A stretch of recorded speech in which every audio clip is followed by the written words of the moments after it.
If you've ever felt or are currently feeling like a complete fraud that is going to get found out any minute, then this video is for you. Yes, today we're talking about imposter syndrome and how to stop it from making you feel like a fraud, and most importantly, how to stop it from stopping you. Let's get into it.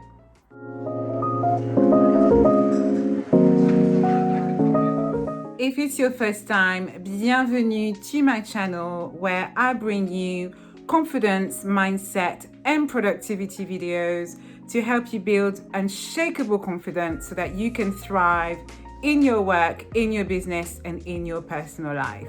If you love this type of content, if you're the type of person that loves to work on themselves, then I invite you to subscribe to my channel so that you never miss any of my videos and you can continually build to become unshakable in your confidence. Now, before we delve into how to beat imposter syndrome, let's first look at its definition to ensure that we understand it.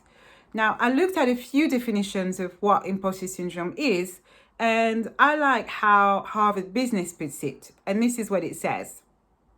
Imposter syndrome can be defined as a collection of feelings of inadequacy that persist despite evident success. Imposters suffer from chronic self-doubt and a sense of intellectual fraudulence that overrides any feelings of success or external proof of their competence.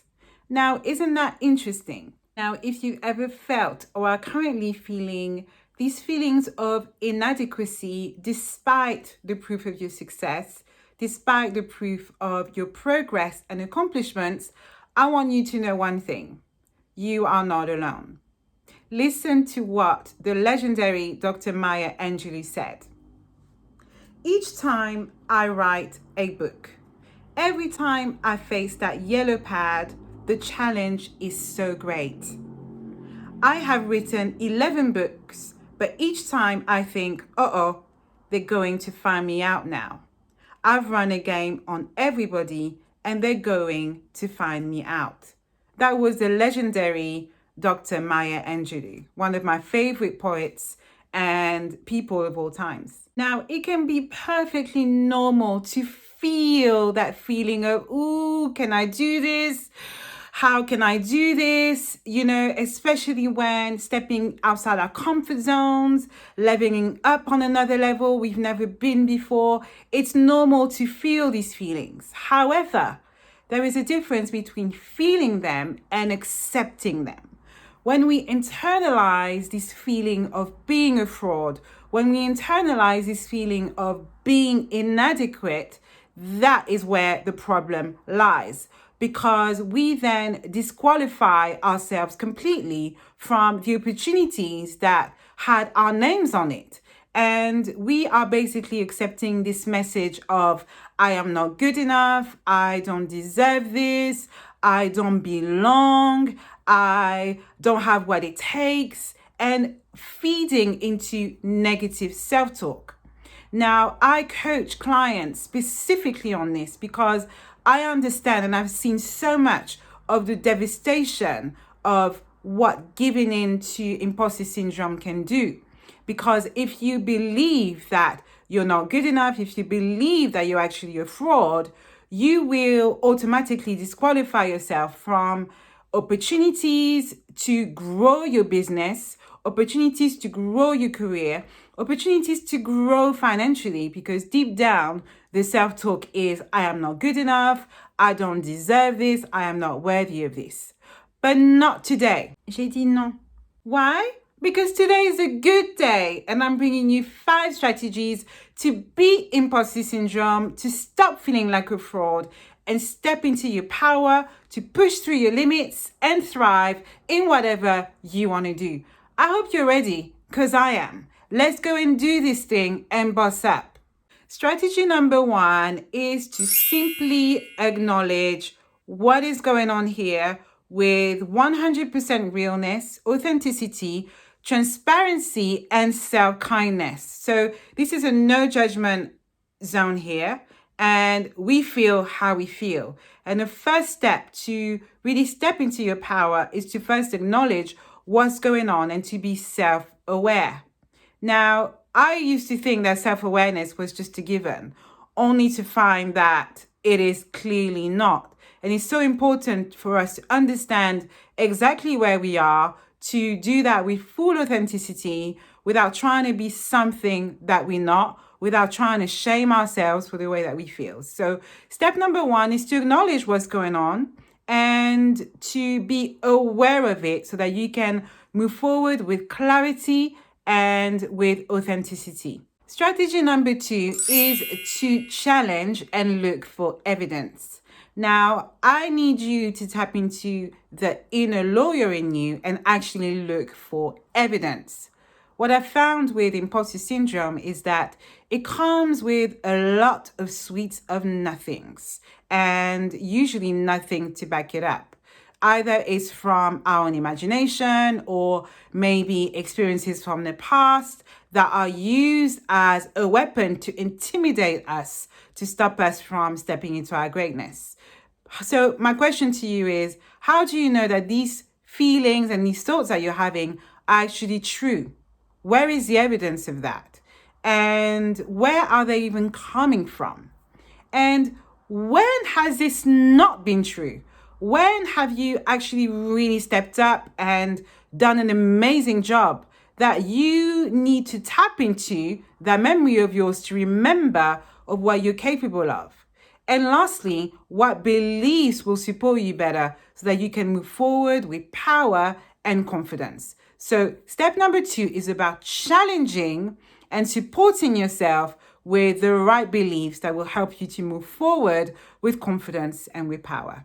Strategy number three is to conquer and fight.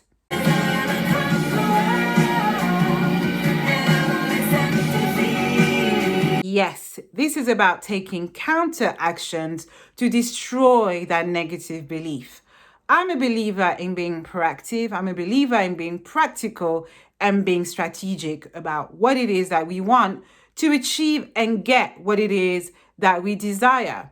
Now, by taking counter actions, you are proving to yourself that you can do this and you have this. You've got this because you are showing up for yourself each and every day. Strategy number four is to inspect your environment and surround yourself with greatness.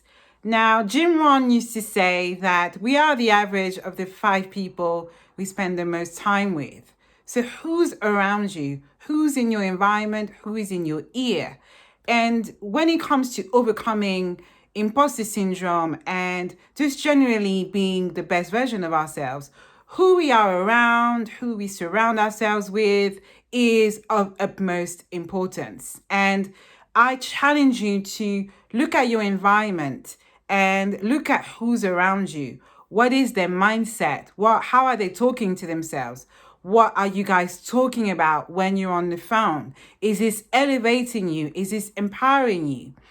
If you have people around you who aren't doing well and who aren't, who are not positive, it's very likely that it's going to be difficult for you to overcome imposter syndrome. So instead, I encourage you to surround yourself with people who are doing amazing things, with people who are doing things that you aspire to do so that you can be inspired, you can have the right networks, people who are going where you want to go and who are already there. That will really elevate your mindset. It will force you in a way to keep positive, to keep challenging yourself, to go higher, to do better, and to be better. So that's my tip number 4.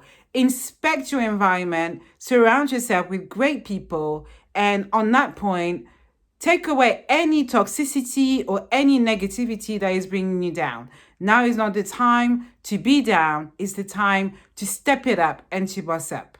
And my final strategy number 5, is to choose faith and courage and to do you. Yes, do you.